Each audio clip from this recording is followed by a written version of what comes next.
Magandang araw, mga kasari-sari ko dyan. Kamusta na po ang inyong buhay? Sana po ay nasa mabuti kayong kalagayan. Kayo ba ay nakaranas na tumulong kayo sa inyong kaibigan? Tapos kinatapusan kayo pa ang masama? Hindi naman masama ang maging mabait mga kasari, pero minsan kailangan maglagay tayo ng bakod, hangganan kung hanggang saan lang tayo dapat tumulong. Sa totoo lang, ako, may experience ko rin talaga yan. May mga kaibigan tayo na minsan umaabuso na. Minsan parang wala na sa lugar ang kanilang ginagawa, palibasa na alam nila na medyo nakakaangat ka ng konti, alam nila na medyo mabait ka, hindi ka nakakatanggi sa kanila, inaabuso ng iba yung iyong kabaitan. Kaya kapag kayo ay may ganyang ugali, mag-set ng boundaries sa mga kaibigan. Hindi masamang maging mabait, pero hindi rin naman siguro masama ang maglagay ka ng boundary at magsabi ka ng no minsan sa kanila. Kasi pagkalagi ka ng oo sa lahat ng nire-request nila, minsan na ang tingin nila sa iyo para ka ng ATM, ang tingin nila sa iyo para kang bangko. Tapos pag minsan na hindi ka nakatulong sa kanila, masama na ang tingin nila sa iyo. Sabi nga para makilala mo ang tunay mong kaibigan na pahiramin mo ng pera. Pero syempre, hindi naman masama talaga ang magpahiram at manghiram din ng pera. Pero may kaakibat yan na responsibilidad. Dapat ikaw na nanghihiram, alam mo yung obligasyon mo. At ikaw naman na nagpapahiram, may hangganan lang o limitasyon ang iyong pakikisama minsan sa isang kaibigan. Siguro ako kasi may kaibigan din ako dati. Higit pa sa kapatid ang aking turing. Kumbaga, sabi nga ng matatanda kumakain kayo sa iisang plato. Gasgas na yan sa kasabihang yan, pero totoo pa rin at nangyayari pa rin yan hanggang sa ngayon. O di ba? Kahit sa normal na negosyo, di ba? Ikaw ay may tindahan kung kagaya ko. O di ba? Mga kapitbahay mo, siyempre mga kaibigan mo yan. Sa sobrang lapit na ninyo, nagiging take advantage na nila yung ganon, yung friendship ninyo, di ba? May mangungutang sa tindahan mo, magsasabing magbabayad sa susunod na linggo, dumating ang sunod na linggo, hindi nagbayad, another pangako na naman.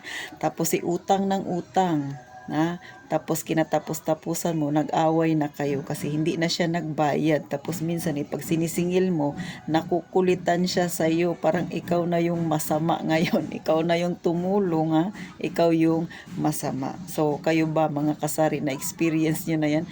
Kahit saan talaga sa ang larangan, mayroon talagang ganyan, mapatindahan, mayroon kang mai-encounter na makunat magbayad pag nangutang.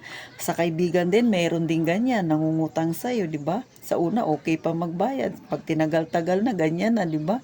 Panay na lang ang pangako sa'yo, pangako ng pangako, di ba? Hindi mo na mabilang ang pangako na ginawa niya sa'yo, pero lahat ng yun napako. Ganon mga kasari. Kaya, syempre, minsan, mahirap din ilagay mo yung sarili mo kung saan, di ba? Hindi mo alam kung saan ka lulugar talaga.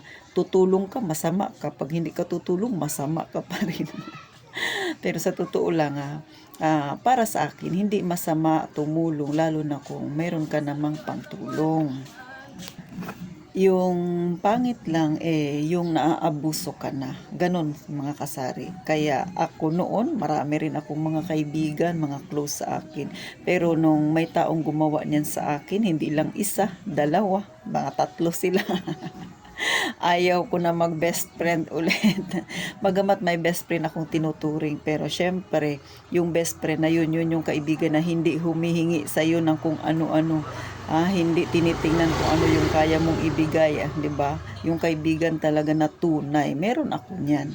Pero yung kaibigan na kunwari-kunwarian lang, ayaw ko niyan. Bagamat marami ring ganyan, pero ako kasi nilagyan ko na ng distansya yung sarili ko sa mga ganyang tao. Kasi nga, hanggat maaari ayoko rin na may kasamaan ako ng loob kasi syempre mabigat din yun sa dibdib. Pero syempre hanggat maaari nga mas mabuti na lang na mag-isa ka, 'di ba? Kaya ako nasanay ako ganun na nag-iisa ako kasi na may mga tinuturing ako na kaibigan noon tapos ganun yung kanilang turing sa akin para kang isang ATM, o 'di ba? Ay maganda iwasan na lang sila. Kung sakali man mga kasari na ma-encounter nyo ang mga ganyang klaseng kaibigan, maglaylo kayo. Kasi sa totoo lang, mahirap pakisamahan yung mga ganyang ugali, ganyang mga tao. Kahit na napakabuti mo na sa kanila, marami pa rin silang masasabi sa'yo. At syempre, minsan, di ba, nakakadagdag lang yan ng problema sa'yo. Madadagdagan lang yung sama ng loob mo. Kaya mas maigi, kung hindi mo man sila kayang alisin sa buhay mo, iwasan na lang. At saka huwag nang magtiwala talaga sa mga ganyan. Kasi mahirap pagkatiwalaan yung mga ganyang kaibigan na ang tingin niya sa'yo ay bangko at hindi tunay na kaibigan. So, paano? Mga ka-sari-sari test ko dyan, sana ay may natutunan kayo sa aking ibinahaging kwento tungkol sa mga experience ko sa mga ganyang klase na kaibigan.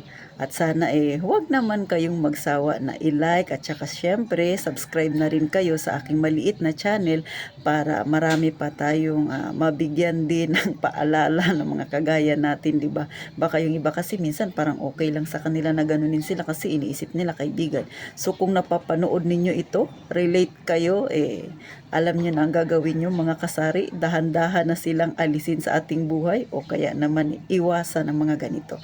At bago tayo magtapos, nais ko lang na i-shout out ang isa sa mga masugid na nanonood sa akin. Salamat sa kanya, bagamat bago ko lang siya na follower. Pero thank you sa iyo, si Ma'am Annabel Santos. Thank you ma'am, lalo na po sa inyong panonood, syempre at sa pagko-comment. At kung meron pa kayong gustong pag-usapan, itapik natin mga buhay-buhay mga kasari. Pwede nating gawin yan dito. Hihimay-himayin natin. Syempre, yung mga nanonood sa atin, yung mga kagaya nating nasa masa at may mga ganitong problema. Malay ninyo, makapagbigay ako ng kaunting kalinawan, o diba? At makapagdesisyon kayo sa mga kung ano ang inyong gagawin. So, thank you pong muli. At ito ang inyong pambansang tindera, ang atitintin ninyo na nagpapaalala. Mag-iingat kayong palagi, mga kasari.